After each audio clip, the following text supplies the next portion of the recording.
નમસ્તે બાળ દોસ્તો, ડીકે એજ્યુકેશન ચેનલમાં આપનું સ્વાગત છે. આજે આપણે ધોરણ 6ની સ્વઅધ્યયન પોથીના ભાગ 2માં ગુજરાતી વિષયમાં પાઠ 5 જય જય ગરવી ગુજરાતનું સોલ્યુશન જોઈશું. તો ચાલો સોલ્યુશન જોઈએ. પ્રશ્ન 1. કાવ્યમાં આવતા સરખા પ્રાસવાળા શબ્દો લખો. તો રાત, પ્રભાત. મહાદેવ, દેવ. સાગર, જયકર. અંબા માતા, કાળી માતા.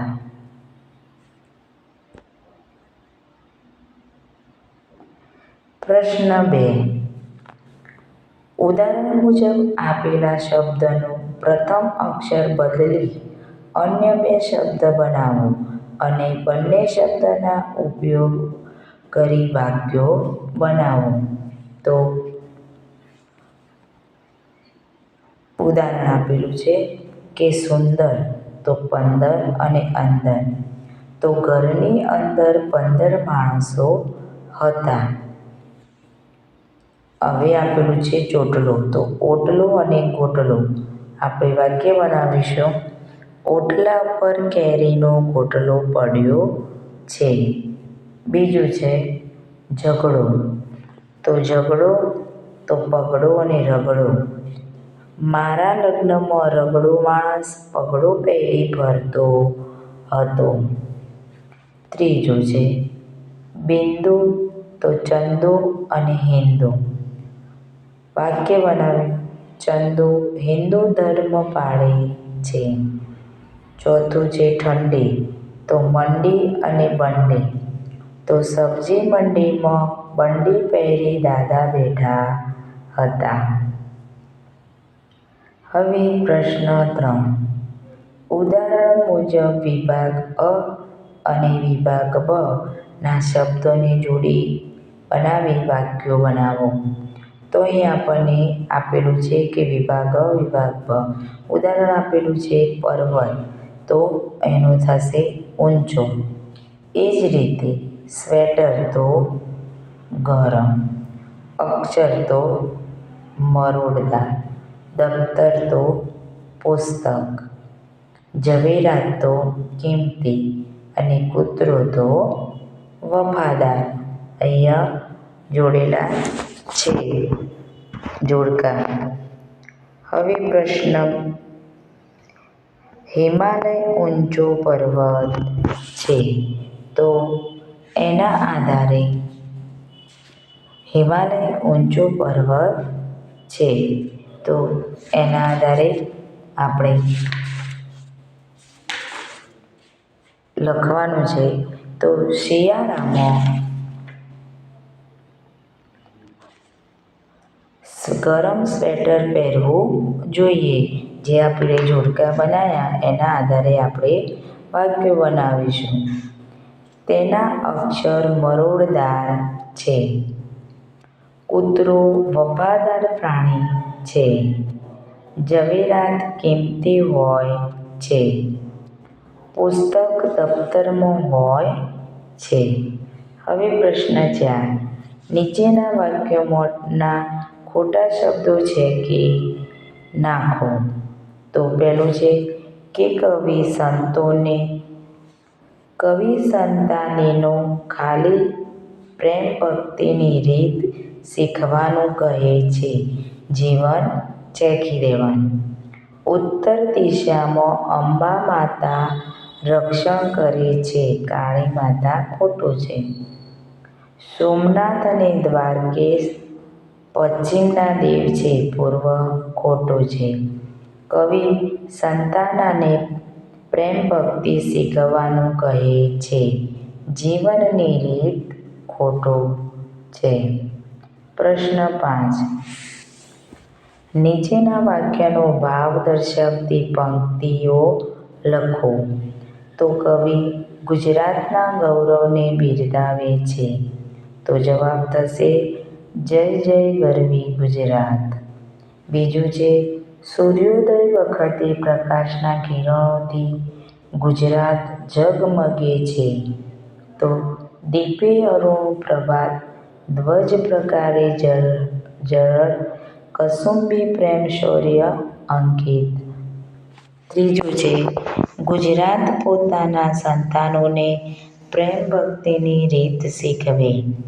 તો ભણવ નિજ સંતતિ, સૌને પ્રેમ ભક્તિની રીત. ગુજરાતના વીરોએ યુદ્ધ દ્વારા પોતાની શક્તિ દર્શાવી છે. તો વળી જોય સુભટના શુદ્ધ મનને રત્નકાર સાગર. હવે છે પ્રશ્ન 6. નીચેની કાવ્ય પંક્તિઓ સમજાવો. ઉત્તરમાં અંબા માતા, પૂર્વમાં કાળી માતા, છે દક્ષિણ દિશામાં કરંત રક્ષા કુંતેશ્વર મહાદેવ.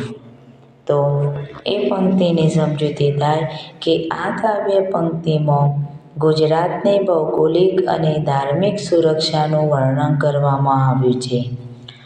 આ પંક્તિઓ દર્શાવે છે કે ગુજરાતની ઉત્તર દિશામાં અંબા માતા, પૂર્વમાં કાળી માતા અને દક્ષિણ દિશામાં કુંતેશ્વર મહાદેવ ગુજરાતની રક્ષા કરી રહ્યા છે, જે ગુજરાતને દેવી દેવતાઓની કૃપાથી સુરક્ષિત રાખે છે એવો ભાવ રજૂ કરે છે. પ્રશ્ન 7. ગુજરાતનું ગૌરવ દર્શાવતું ગીત મેળવીને લખો. તો જય જય ગરવી ગુજરાત, જય જય ગરવી ગુજરાત, દીપે અરુણ્ય પ્રભાત, ધ્વજ પ્રકાશસે જરળ, કસુંબી પ્રેમ શૌર્ય અંકિત. તો ભણવ નિજ સંતતિ, સૌને પ્રેમ ભક્તિની રીત. ઊંચી તુજ સુંદર જાત, જય જય ગરવી ગુજરાત. ઉત્તરમાં અંબા માતા, પૂર્વમાં કાળી માતા, છે દક્ષિણ દિશામાં કરંત રક્ષા કુંતેશ્વર મહાદેવ, ને સોમનાથ ને દ્વારકેશ એ પશ્ચિમ કેરા દેવ. હવે પ્રશ્ન 8. કાવ્યને આધારે પ્રશ્નોના ઉત્તર લખો. તો અહીં આપણને કાવ્ય આપેલો છે. આ કાવ્યને આધારે હવે આપણે નીચેના પ્રશ્નોના જવાબ લખવાના છે. તો પ્રશ્ન 1 આપ્યો છે કે કાવ્યના આરંભે કોની જય બોલવામાં આવી છે. તો કાવ્યના આરંભે સોમનાથ, દ્વારકેશ અને વિશ્વના નાથની જય બોલવામાં આવી છે. બીજો પ્રશ્ન, કાવ્યમાં કોના મૈત્રી ભાવ વિશે ગાન કરવામાં આવ્યું છે. તો જવાબ થશે કાવ્યમાં કૃષ્ણ અને સુદામાના મૈત્રી ભાવનું ગાન કરવામાં આવ્યું છે. ત્રીજો પ્રશ્ન, કવિઓ ગુજરાતની યશગાથા કેવી રીતે લખશે. તો ગુજરાતની યશગાથા કવિઓ સ્વર્ણ અક્ષર એટલે કે સુવર્ણ અક્ષરે લખશે. ગુજરાતીઓ શાથી દુનિયાભરમાં જાણીતા છે. તો ગુજરાતીઓ વેપાર માટે દુનિયાભરમાં જાણીતા છે. પ્રશ્ન 9. પ્રશ્નોના ઉત્તર લખો. કાવ્યમાં જય જય ગરવી ગુજરાત શબ્દો વારંવાર વપરાયા છે એ શું બતાવે છે. તો કાવ્યમાં જય જય ગરવી ગુજરાત શબ્દ વારંવાર વપરાયો છે તે ગુજરાતની ભવ્યતા અને ગૌરવની ઝાંખી કરાવે છે. હવે બીજો પ્રશ્ન, કાવ્યમાં દર્શાવેલ તીર્થ સ્થળો સિવાય ગુજરાતના અન્ય જાણીતા તીર્થ સ્થળો જણાવો. તો ગુજરાતમાં શારદા પીઠ, નાગેશ્વર, ગિરનાર, દાતાર, દ્વારકા, હરસિદ્ધ મંદિર, વૈષ્ણવદેવી અમદાવાદ, સાળંગપુર, ચોટીલા, ગબ્બર, પારનેરા, ભગુડા, બગદાણા, વીરપુર, કાગવડ, ઊંઝા વગેરે જેવા ઘણા તીર્થ સ્થળો આવેલા છે. આ કાવ્યમાં ગુજરાતની કઈ નદીઓનો ઉલ્લેખ થયો છે. તો આ કાવ્યમાં ગુજરાતને સમૃદ્ધ વધાવનારી નદી તાપી, નર્મદા અને મહી જેવી ઘણી બધી નદીઓનો ઉલ્લેખ કરવામાં આવ્યો છે. આ કાવ્યમાં ગુજરાતના કયા મહાન રાજા અને રાજધાનીની વાત કરવામાં આવી છે? તો આ કાવ્યમાં અણહિલવાડ પાટણની તથા તેના રાજા સિદ્ધરાજ જયસિંહની વાત કરવામાં આવી છે. ગુજરાતના ગૌરવમાં વીર પુરુષોનો શો ફાળો છે? તો ગુજરાતના વીર પુરુષોએ પોતાના લોહીના રંગ થકી એટલે કે પોતાના પ્રાણોની આહુતિ આપી ગુજરાતની ભૂમિનો રંગ સિંચ્યો છે. ગુજરાતની ભૂમિને ગૌરવવંતી તથા ભવ્ય બનાવી છે. બાળ દોસ્તો, જો વિડીયો પસંદ આવ્યો હોય તો તેને સબસ્ક્રાઈબ કરજો અને તમારા દોસ્તો સાથે શેર કરવાનું ભૂલતા નહીં. નમસ્તે.